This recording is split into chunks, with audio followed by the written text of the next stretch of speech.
आज हामी एउटा यस्तो कथाको बारेमा कुरा गर्दैछौँ जसले हामी सबैको मन छोयो।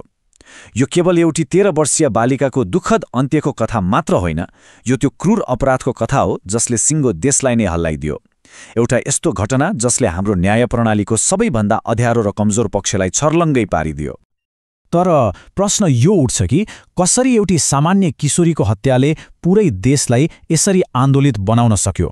आज हामी यही प्रश्नको गहिराईमा पुग्ने कोसिस गर्नेछौँ।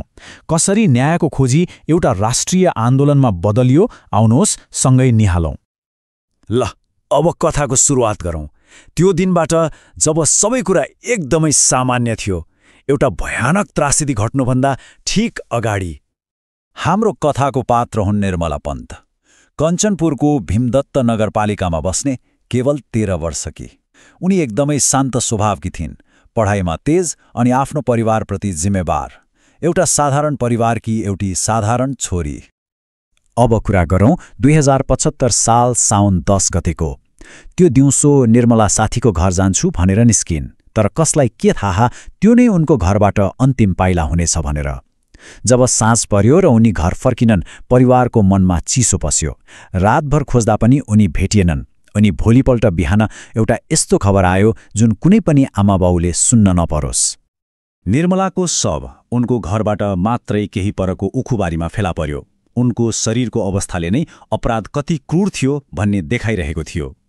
पछि पोस्टमार्टम रिपोर्ट आयो र त्यसले सबैभन्दा डरलाग्दो सत्य बाहिर ल्यायो। बलात्कारपछि घाँटी थिचेर हत्या। यो खबरले कञ्चनपुर मात्र होइन, सिङ्गो देशलाई नै स्तब्ध बनायो। अब यहाँबाट कथाले अर्कै मोड लिन्छ। यो जघन्य अपराधको रहस्य सुल्झाउनु पर्नेमा प्रहरीको काम कारवाहीले उल्टे यसलाई झनै गिजोल्यो। अनुसन्धानमा भएका एकपछि अर्को गल्तीले मानिसहरूको मनमा शङ्का मात्र होइन, आक्रोशको आगो नै बालिदियो। हेरौँ है, अनुसन्धानमा के भयो। पहिलो कुरा, घटनास्थललाई राम्रोसँग सुरक्षित गरिएन। तर सबैभन्दा ठूलो र अक्षम्य गल्ती के भयो भने प्रमाणको मुख्य आधार निर्मलाको कपडा परीक्षणको लागि पठाउनु अघि नै धोइयो। सोच्नुहोस् त, यो सामान्य लापरवाही मात्रै थियो कि जानाजानी प्रमाण मेटाउने कोसिस थियो? यही एउटा प्रश्नले पुरै अनुसन्धानलाई सुरुमै कमजोर बनाइदियो। अनि यो सबै गडबडीको बीचमा प्रहरीले हतारमा एकजना स्थानीय व्यक्ति दिलीप सिंह बिष्टलाई मुख्य अभियुक्त बनाएर सार्वजनिक गर्यो। उनको मानसिक अवस्था पनि ठीक थिएन, तर आम मानिसले यो कुरा पत्याएनन्। उनीहरूलाई के लाग्यो भने वास्तविक अपराधीलाई बचाउन उनलाई बलिको बोको बनाइदैछ। बस यहीँबाट प्रहरी र जनताबीचको विश्वासको डोरी चुडियो। अनि जब विश्वास टुट्छ तब आक्रोश जन्मन्छ।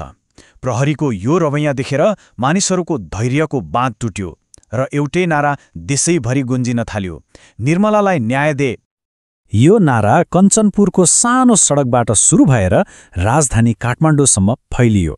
विद्यार्थी, अधिकारकर्मी, साधारण मानिसहरू सबै न्यायको माग गर्दै सडकमा आए।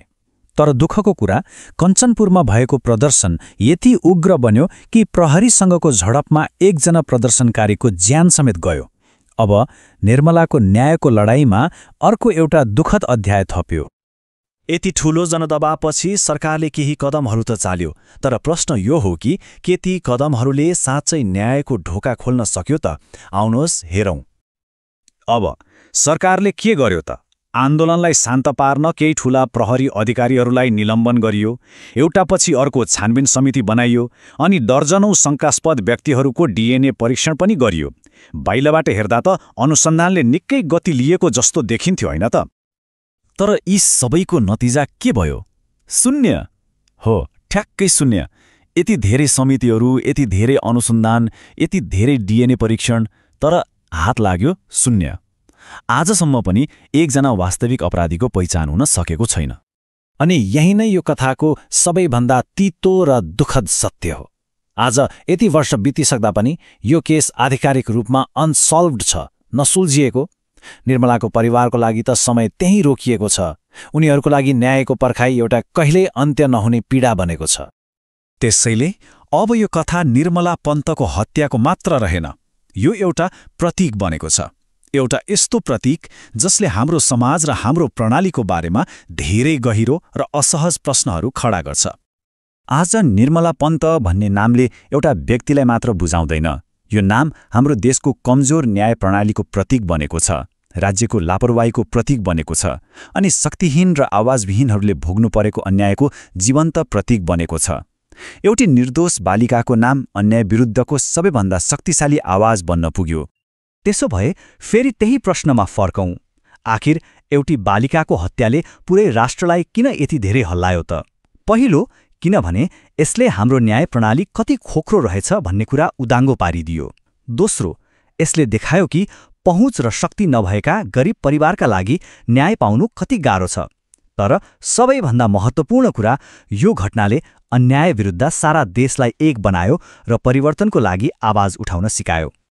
र अन्त्यमा यति वर्षको अनुसन्धान, यति धेरै आन्दोलन र यति धेरै बहसपछि पनि हामी फेरि त्यहीँ आइपुग्छौँ जहाँबाट सुरु गरेका थियौँ।